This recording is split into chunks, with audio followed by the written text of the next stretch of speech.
Welcome to the Whole Athlete Podcast, where we focus on discussing topics to help you become a fat burner, optimize health, and improve performance in life and sports.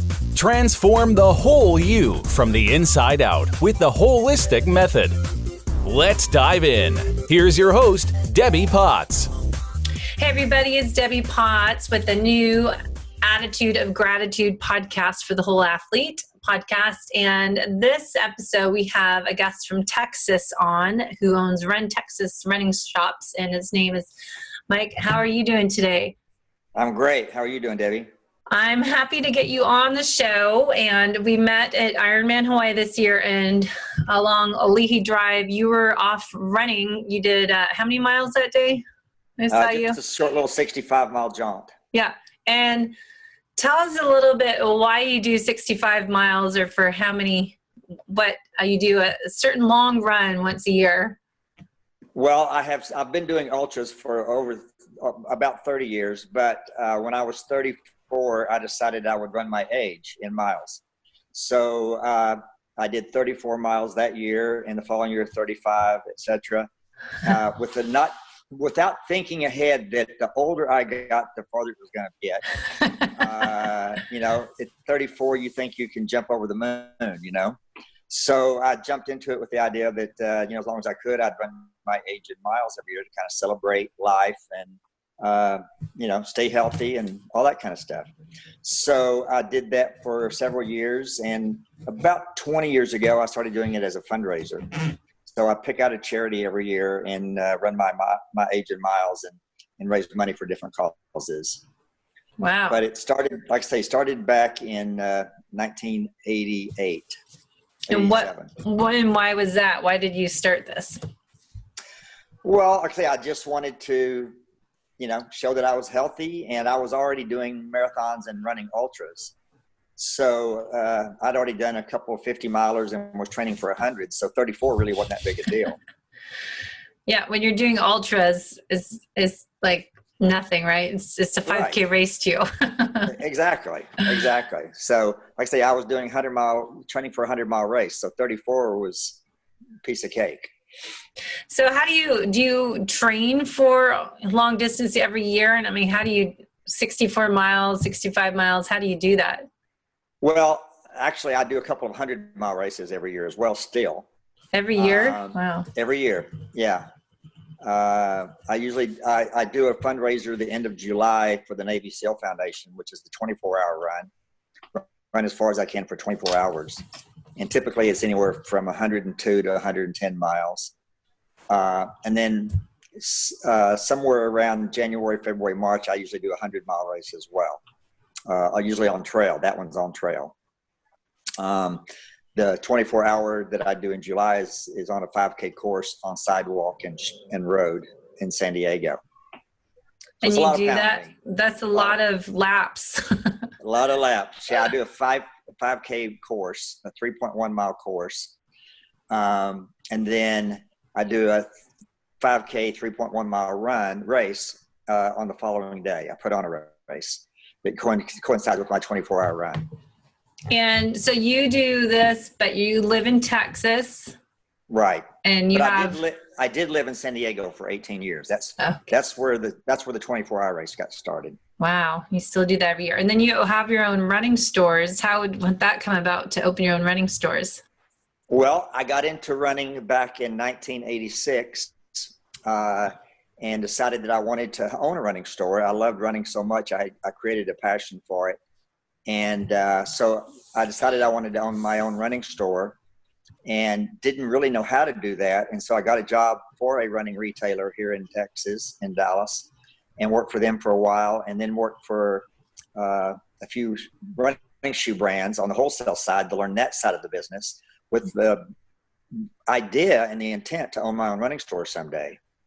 But fortunately for me, I was successful on the wholesale side and just never got to the point where I was willing to, give up great salaries, benefits, expense accounts, travel, all the good stuff that comes with it, and then invest all my money into a running store. So I kind of stayed on that side of the business for 25 years. And about a year ago, just decided, well, what the heck, I'm not getting any younger. My dream in 1987 when I got into the business was to own my own store. So now 30 years later, I'm just going to jump in and do it. So here we are. Yeah, in the retail world, we're recording this holiday season. Are you guys busy? Do people start now buying running clothes and running shoes for their New Year's resolutions? Well, I'll be honest with you, Debbie. The running retail business around the holidays isn't as great as you might think it might be. And the reason being, buying a running shoe is very specific to the individual. Running apparel, running accessories, people can buy that kind of stuff, but shoes is more or less an individual purchase. So a lot of folks are coming in and buying gift certificates, gift cards for someone to come in afterwards and buy. But people are also buying apparel, shorts, tops, socks, Garmin watches, Polar watches, other nutrition, that kind of thing. But it's not like, you go into a Best Buy or a, toy store where, there's hundreds of people shopping for toys and, electronics. That's specific. It's a very personal purchase usually. But business is still good. That's good news. And so what do you suggest people do when they're training? They have a race next year, they want to do a marathon or something more. What shoes do you like people to try out if they're new to experience? Where do you start? One of the nice things about my store is all my employees have been in the running business for several years. One gentleman who's working with me has been in the running business for over 30 years as well as me.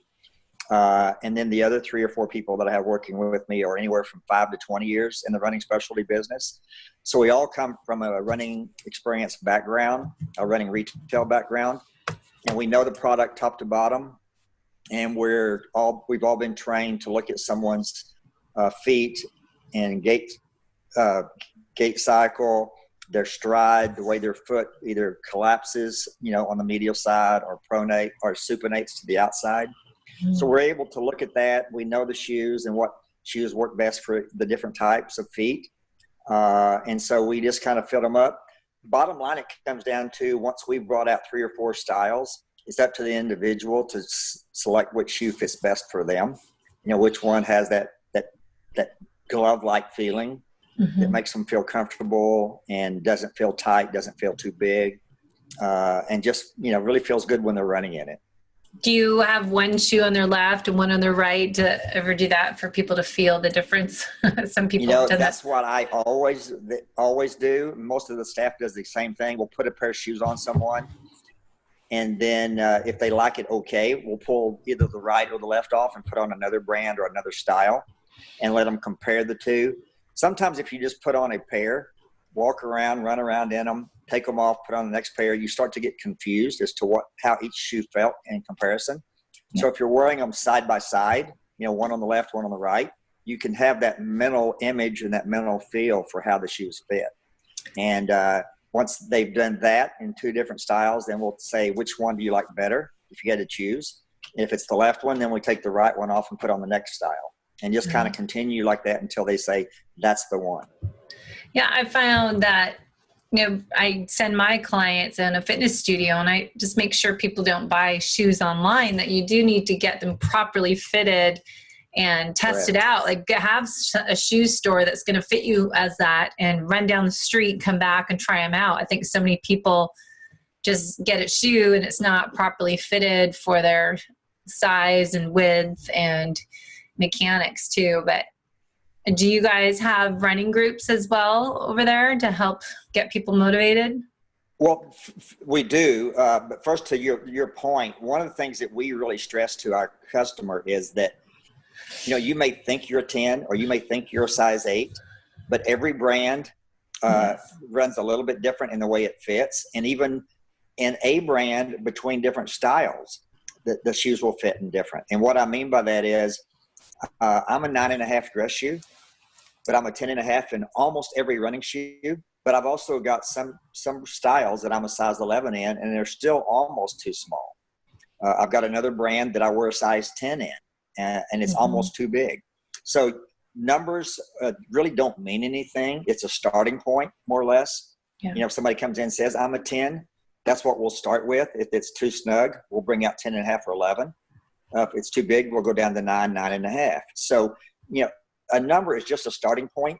And we try to stress to people, don't get hung up on number because it really doesn't mean anything. No one knows what size you're wearing except you. Mm-hmm. So what does it really matter as long as it fits good and feels good?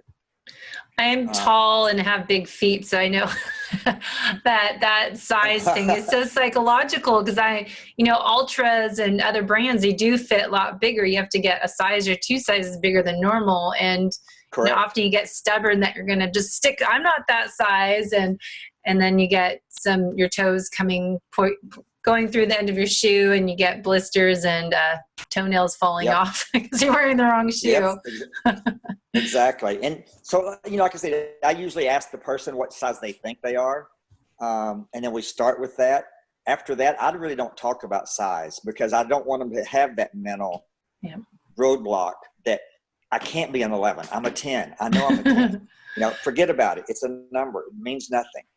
So, but we try to stress that just make sure it fits you right. It feels right. There's enough length at the end of the shoe for your toes to expand, etc. You like Ultras or sorry, go ahead. Well, and I was going to say the next part of your question was, do we have running groups? And we do. We have two runs a week from the store. We have a Wednesday evening store run.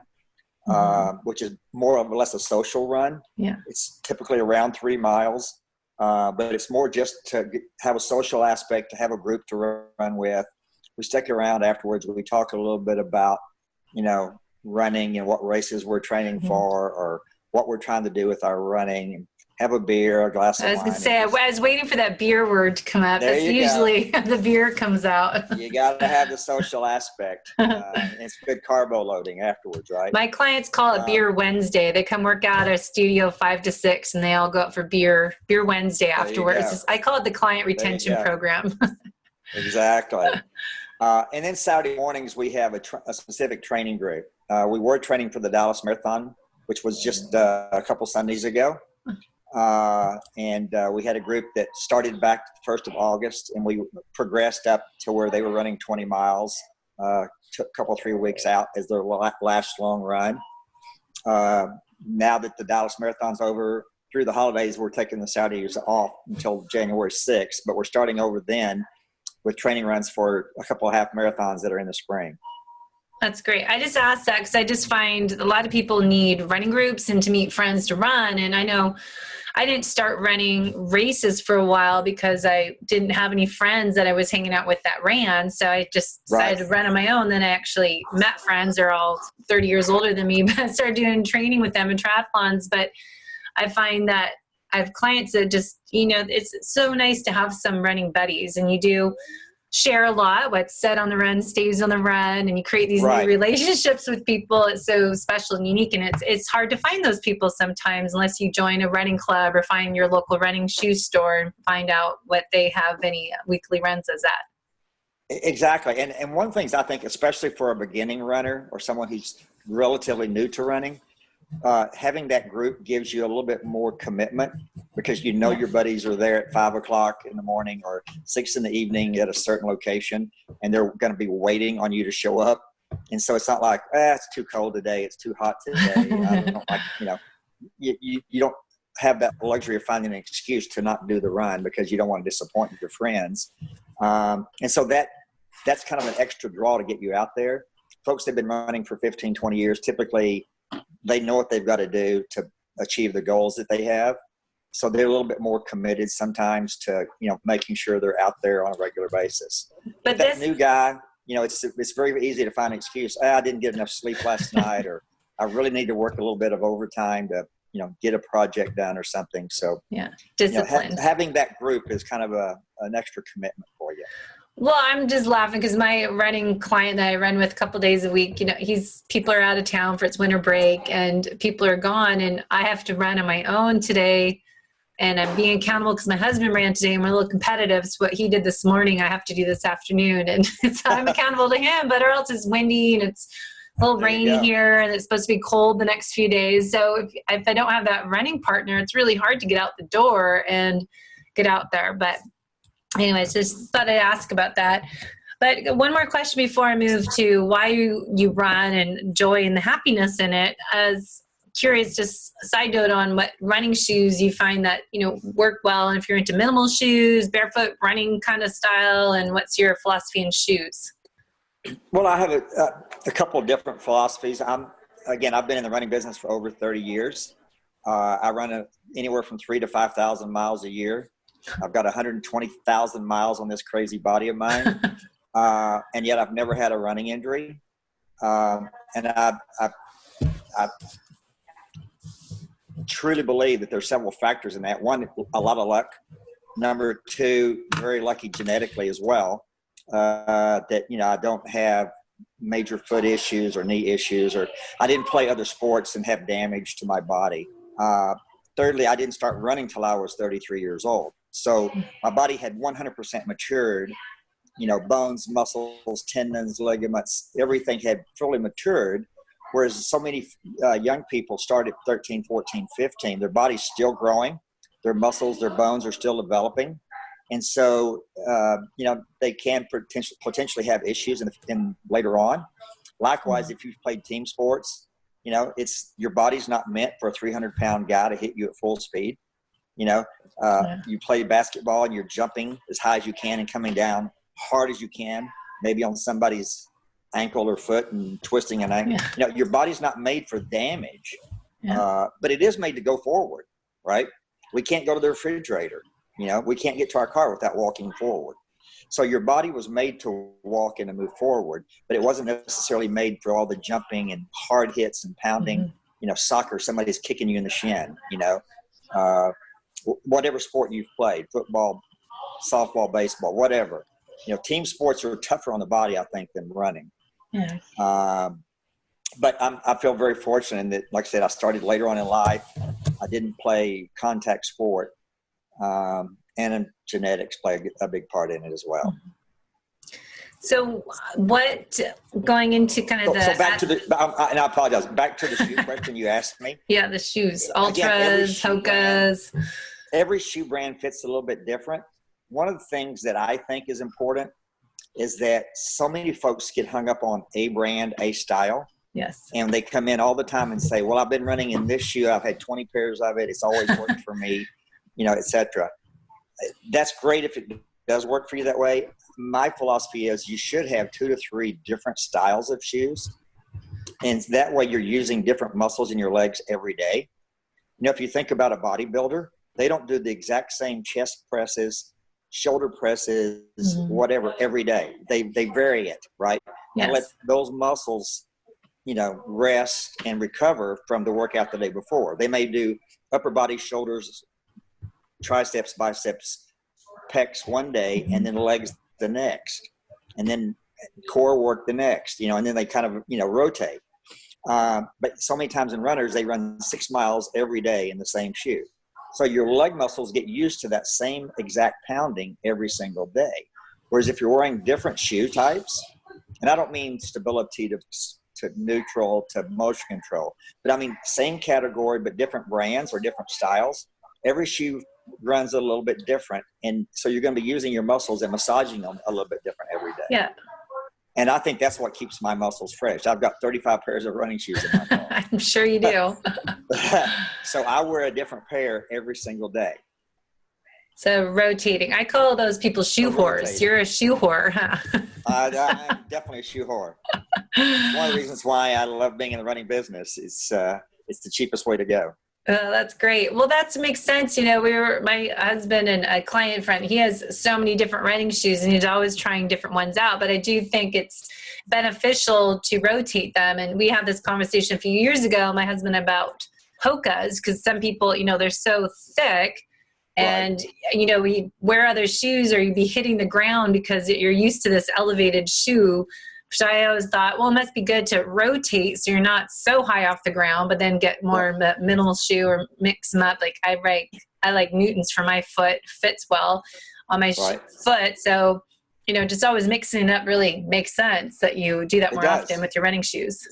Yeah.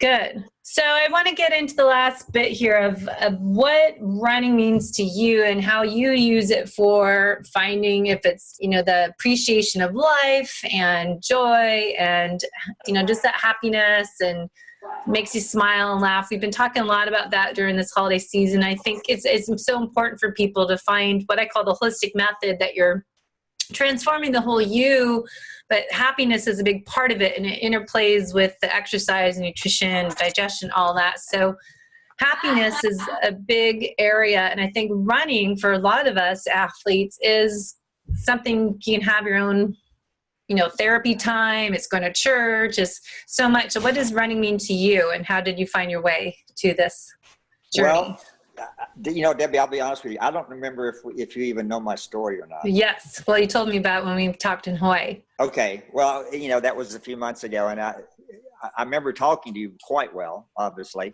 I couldn't remember exactly what all we talked about, but one of the things I said earlier in the podcast was that I didn't start running till I was 33. Yes, sure. Why? I grew up playing golf, high school, college, and then tried to turn pro for a little bit, but and then got away from that and got into the construction business with my dad. And I went through a pretty traumatic time when I turned 30. I went through a divorce. I had 2 kids, and I went through a divorce. And without getting into great detail about that, I just really kind of lost my way for a while. I was a very successful custom home builder, and I was well known in my city where I was living. Actually was running for mayor. But at the same time, I got off on the wrong track and got back into playing golf, but got into drugs and alcohol. Mm-hmm. And ended up over a 3-year period of time going from virtually no drinking and no drugs to drinking every day and $1,000 a week cocaine habit. And because of my place in society, I guess you could say, running for mayor, I had them checking me out, and they found out about my drug use, and I was arrested and charged with possession of cocaine, and ended up spending 14 months in prison on a 5-year prison sentence. And so even though at the time it was devastating to my life and I thought life was over as I knew it, I didn't think that I would ever recover from it. But at the same time, I knew that I wanted to recover from it, and I wanted to make my life good again. And so once I'd gotten into prison, 2 weeks later, on January, I reported on January the 2nd of 1986. And on January the 16th, 2 weeks later, I went out on the prison yard and decided I was going to do something positive for myself. And so I ran around the exterior of the prison yard for 2 miles, 5 laps around the exterior of the prison yard. And I couldn't do the full 2 miles. I had to walk because I didn't know how to run. I'd never run in my life. And so I would run as far as I could and then walk until I felt like I could run again, and then run and then walk and then run and then walk until I finally got the 2 miles. And I'll never forget laying in my bunk that night in my cell. My legs had already started to hurt from that 2-mile run. And yet it was a good pain. It was a good soreness, because I knew I'd done something positive and that I enjoyed. It brought me some joy, even in the midst of not knowing what it was. And I thought, this is a way I can get healthy, get my mind right, and do something for after I'm released. So I began to run every day in my hour of yard time. And by the time I'd left 14 months later, I was doing 6 to 8 miles a day. Wow. And got out and totally changed everything about my life. I got out of the construction business, moved to another city, and got a job in the running business. But still not knowing where it would take me. But I just knew I needed to do something different, and I'd fallen in love with running because it gave me a peace and gave me time to reflect on my life. Mm-hmm. So fast forward, here we are 31 years later. I own a running store, and I've been able to give back to others through my running, either through fundraising or just through helping them learn how to run, train for races, accomplish goals that they were setting for themselves, personal goals, whether it was losing 10 pounds or running a 5K or a 10K or a marathon or an ultra. And it's just been so gratifying to me because running gave me my life back one day. When in the midst of being at the bottom of hell, you know, physically and personally, running gave me back some joy. And so it's something that I want to give back to running what it gave to me. Well, I love that story, and thank you for sharing that personal story. And I find that everything happens for a reason. I always say that, you know, we go through different experiences sometimes we have to hit rock bottom to pull us up and out and to find the next road to get where our journey should be taking us. And we don't know until we try those different things and have to go through those experiences and learn from them and grow to the next level. And, you know, it's great that you came about. I call it the 5 Ps, is that, you know, the positive, the purpose, and I just was writing about them, and so I was picking words for our theme word for 2018. My word is positive, and like that positive energy, the positive attitude to perform our best, and it's all being positive from the, you know, how we feel and how we look at things. So I think running is your example. Is just an inspirational story that I wanted to share with our listeners, that especially starting the new year, and if you kind of feel you're going through some struggling events, personal experiences, I think running, you don't have to be a runner to start. You can, like you said, run, walk. And I have clients I'm training now that, you know, I have them run a minute and then walk 4 minutes, you know, and then start getting that running up. So just like your story, you know, you could start going with that shorter distance run, walk, and then it gets to be you're running 8 miles over time. So I just love that story and how you used running to help your therapy. Probably is that where you find, you know, you can work on positive thinking and reprogramming? You know, it's going to sound crazy to 99% of people that might listen to this, but I run 30 miles every Sunday. I hear people talk about, you know, they can only do two marathons a year or 1 marathon a year, and that's all they, you know. I run 30 miles every Saturday or Sunday, and I don't use an iPod. I don't have music. I don't do anything but just go run. And people say, "What do you think about for 5 hours?" And I say, I think about a little of everything and a little bit of nothing. 30 minutes or an hour, I'm thinking about everything I should have done last week and what I need to do next week. And then the next 30 minutes to an hour, I don't, you know, I'm just like in a zone, you know. Unplugging. Just, you know, and I can't even remember where I was the last 5 miles, you know. I just know on the road. We've interviewed Dr. Maffetone many times, Dr. Phil Maffetone, and how, you know, we've talked about the brain waves and how you can get that meditative state by running, that you forget, okay, did I pass that park yet, or where am I? Because you can't kind of do that on my bike, and you just get in that zone that you can just go forever. And I'm sure you have to do that for ultra running. So you must keep by do you pace yourself or use heart rate at all? I have used heart rate in the past. I'm now 65.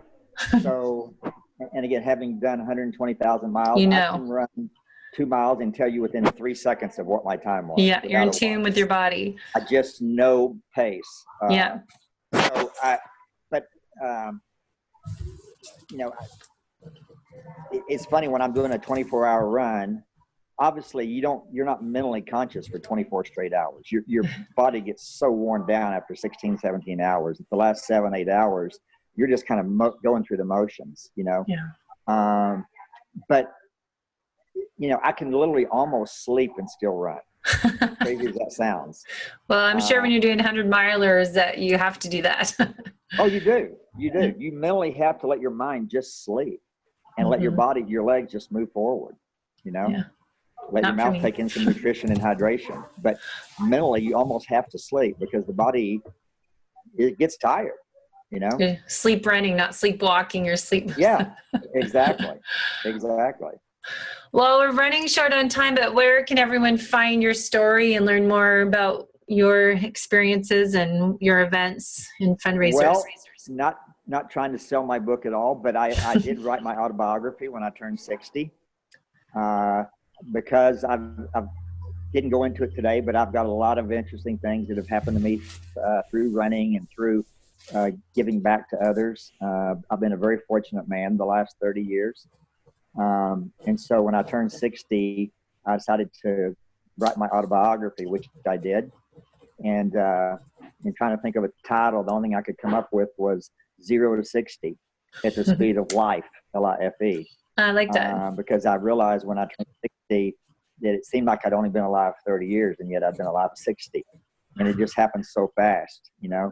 When you're 30, 40, 35, 40, you think you're going to live forever, you know. And all of a sudden you wake up one day and you're 60 years old and you're like, oh my gosh, I don't have 60 left, you know. You know you're past half.